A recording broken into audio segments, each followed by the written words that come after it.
Do you know what hurts more than loneliness? It's being surrounded by your own family and feeling invisible. That's exactly what happened to me. After a lifetime of sacrifice, I heard my daughter-in-law tell me, right at the lunch table, that I was useless, words that sounded like a sentence, while my own son remained silent. But let me tell you a secret. Those who appear silent aren't always defeated. Sometimes, silence is just preparation for the final blow. What Megan didn't know is that, behind my downcast eyes, a plan was already in motion. A plan that would change the course of that family forever. This isn't just a story of betrayal and humiliation. It's also a story of revenge and liberation, where dignity spoke louder than any insult. And in the end, those who believed they had the last word discovered that my voice still had much to say. I still remember that Sunday, as if it were yesterday. The table was set. The smell of roast meat filled the air, and I carried in my heart the hope of a family gathering filled with affection. But life doesn't always unfold as we imagine. Amid a half-hearted toast, I heard from the mouth of someone who should have been part of my support something that sounded like a sentence. Useless age. The word cut deeper than any kitchen knife could. Anyone who has felt humiliation in front of multiple people knows that it's not just about the moment itself, but the echo it leaves in the soul. Every glance at the table, every silence that followed,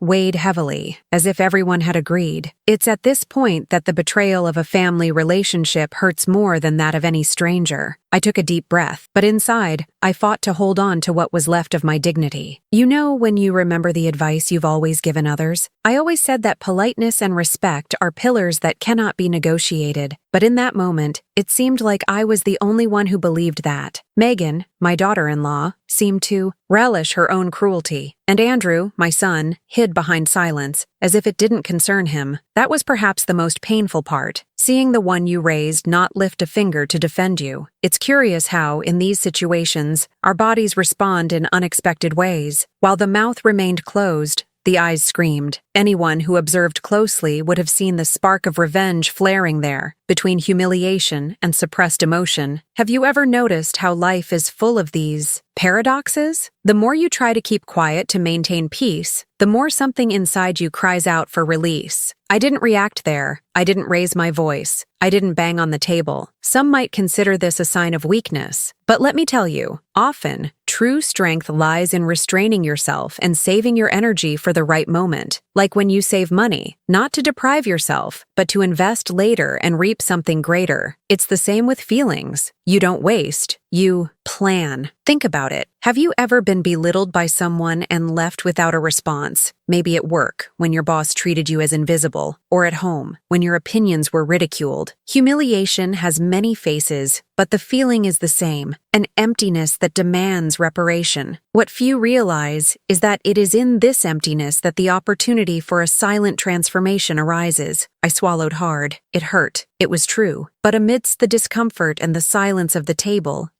certainty grew. It wouldn't end like this. My eyes, which seemed submissive, hid something no one noticed. A plan was already brewing within me, something that would transform this betrayal into an act of liberation. And this movement wouldn't begin with the noise of lunch, but in the silence of the night to come. That night, as I closed the front door, the silence seemed louder than any words spoken at lunch. I sat in the armchair where I'd dozed so many times after long days of work as a seamstress. There, between walls that held memories, I felt the betrayal throb like a punch to the soul. The curious thing is that, instead of tears, a strange calm came over me, as if it were time to look back and revisit every piece of my history. I remembered the nights I'd stay up late, eyes burning with sleep, stitching together dresses to pay for Andrew's college tuition. Every stitch was an act of love, every callus on my hand an investment in his future. And what had I received in return? The humiliation of my daughter-in-law and the complicit silence of my son. It was in this contrast that I realized the education I'd given shouldn't be lost, but neither could it continue to be devalued. It's funny how,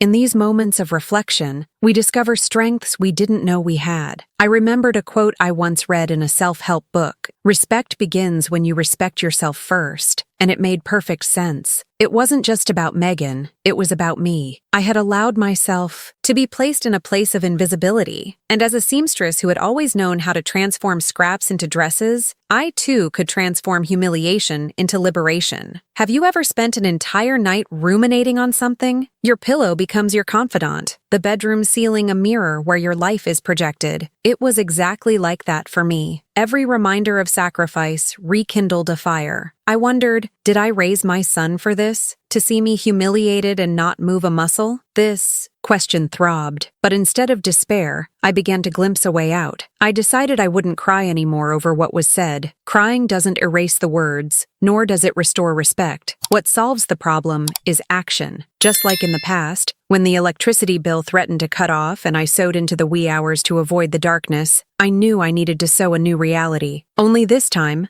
the thread wouldn't be made of fabric, it would be made of choices. I opened the old document, drawer, the one I'd always kept carefully, containing deeds, old bills, even letters yellowed with age. My fingers trembled as I touched the papers, but not from fear. It was the thrill of realizing I held in my hands the key to my silent revenge. It was no longer just about preserving memories, but about writing a new chapter. And it was there, alone, illuminated only by the dim light of the lamp, that I found exactly what I needed to begin my plan. A sense of liberation washed over me, as if I had finally awakened to my own worth. The next step would be bold, and I knew it would change my family relationships forever. But I was ready, and the next day, my hands would no longer hold just needles and thread. They would hold documents capable of transforming destinies. The next morning, I woke up a different person. You know when you realize you're not the same person you were yesterday? I'd spent my life believing that dignity and respect were values taught at home, but now I saw that they also needed to be upheld with firm action. So instead of going to the grocery store or sweeping the yard, as I did on any ordinary Monday, I put my documents in my bag and walked to the office of Mr. Thompson, my longtime lawyer and trusted friend. As I entered, the smell of strong coffee and the creaking of the ancient shelves brought back memories of other battles I'd faced there. He looked up over his glasses and asked, "Patricia, what brought you to me so early?" It was at that moment that I placed the deed to the house and the papers of the small business I'd helped found years ago on the table. Her eyes widened. That gesture wasn't typical for a woman my age, but I knew it was exactly what needed to be done. I calmly explained that I wasn't there on a whim, but for justice. I told him about the humiliation I'd suffered at lunch and how that betrayal had torn my soul apart. I said I wasn't seeking revenge in the petty sense, but a liberation that would guarantee respect for my family relationships. "I want to change my will and also the joint account I have with Andrew," I stated. Mr. Thompson's silence was proof that my words carried weight. He took a deep breath and said, "Are you sure about this? It's a big decision, Patricia." And I smiled. It wasn't the first time someone had doubted my resolve. In my youth,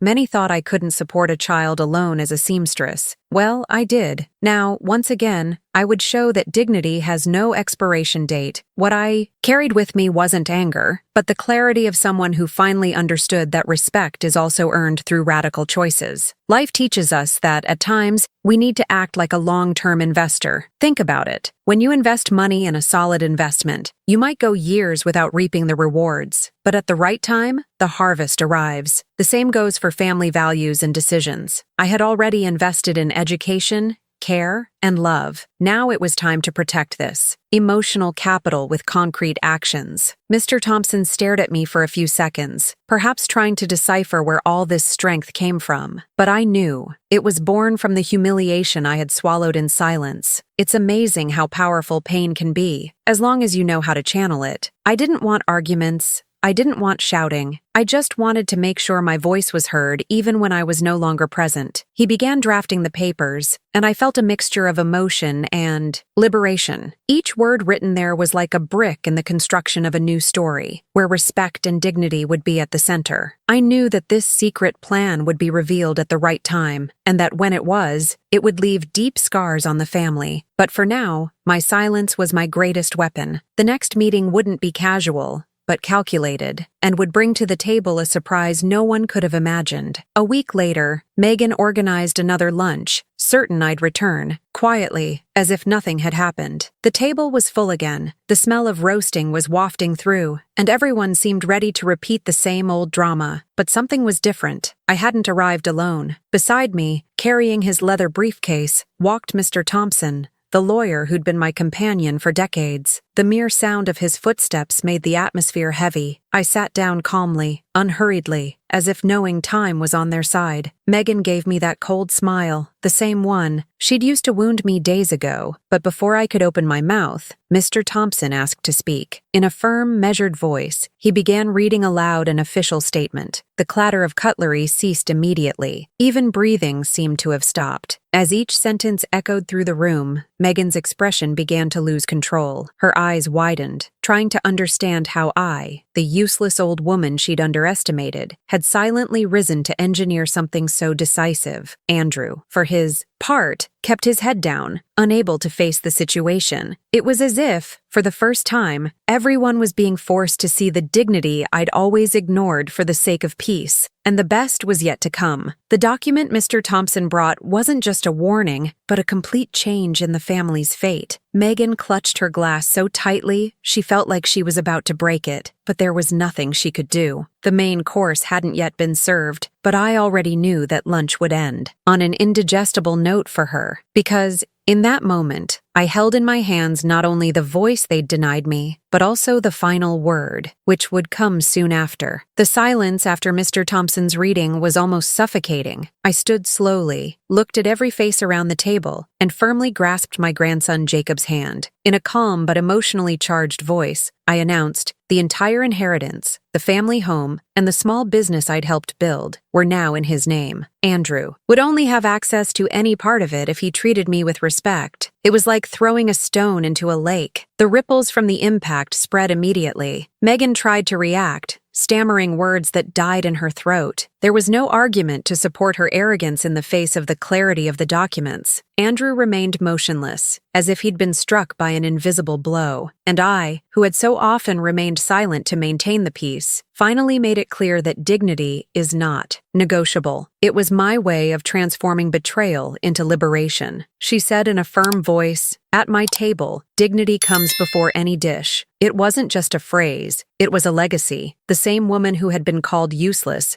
now dictated the course of that family. I felt that, for the first time, my words carried weight not only in the present, but in the future. And Jacob, his eyes brimming with tears, tightened his grip on my hand, as if he understood the lesson without me needing to repeat it. I stood up unhurriedly, the sound of the chair scraping against the floor seeming to seal the moment. I grabbed my bag, lifted my head, and walked toward the door. I took only my grandson's arm with me, but I left behind something much greater, the certainty that no one would dare to erase my worth. And as I crossed that hallway, I realized it wasn't me leaving in silence. It was them, stunned, with no answers left. And now I ask you, how many times have you silently swallowed humiliation within your own family? How many times has the respect you deserved been exchanged for contempt? Perhaps you believed there was no way out, but this story proves otherwise. There is always a way to transform betrayal into liberation, as long as you rise up with dignity and courage. What would you do in my shoes? Would you stay silent, letting the pain fester inside you? Or would you take action to show that respect isn't a favor, it's a right? Think about it, because at some point, we all face situations where we have to choose, bow our heads or write our own silent revenge. If this reflection touched you, leave a comment below. I'd love to hear the biggest display of respect or disrespect you've ever experienced. Your experience may inspire others to not give up on their own voice. And of course, subscribe to the channel and turn on the notification bell. Here, you'll find stories that not only move you, but also teach you how to position yourself in life. Because in the end,